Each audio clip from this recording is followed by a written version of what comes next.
বুকের মধ্যে জড়িয়ে ধরেছে। গুরুদেব, বলতে পারো এমন কোন বস্তু পৃথিবীর বুকে আছে, এমন কোন বস্তু যা দিয়ে ডাকলে আমার ভগবান আসবে?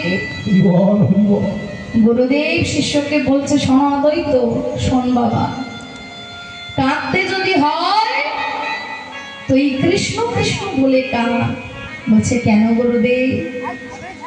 অদ্বৈত, কৃষ্ণ কৃষ্ণ বলে কাঁদলে যে ভগবান ফিরে আসবে। বলছে তাই? বলছে গুরুদেব না, আমার মতো মূর্খের ডাকে কি ভগবান ফিরে আসবে?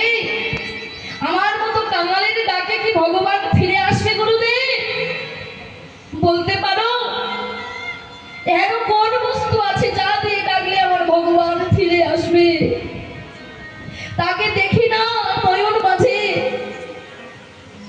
চোখের সামনে তাকে দেখতে পাচ্ছি না, কলিযুগে একেবারে অনাচার অত্যাচারে ছেয়ে যাচ্ছে। গুরুদেব বলছে অদ্বৈত, এই তুলসী দিয়ে ডাকতে হবে না। ভগবান প্রতিটা জীবের দুটো নয়নে, একটা নয়নে গঙ্গায়, একটা নয়নে যমুনা দিয়েছে।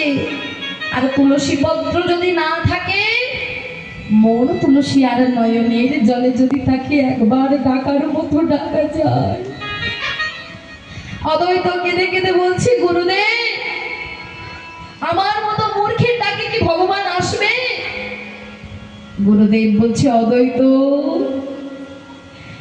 ডাক যদি সঠিক হয়, আমার ভগবান কোনো উঁচু নিচু ভেদ করে না, গায়ের রং ফর্সা কালো কোনোদিনও ভেদ করে না। তাই অদ্বৈত, ডাকতে যদি হয় তাকে ডাকো, যাকে ডাকলে কৃষ্ণ কৃষ্ণ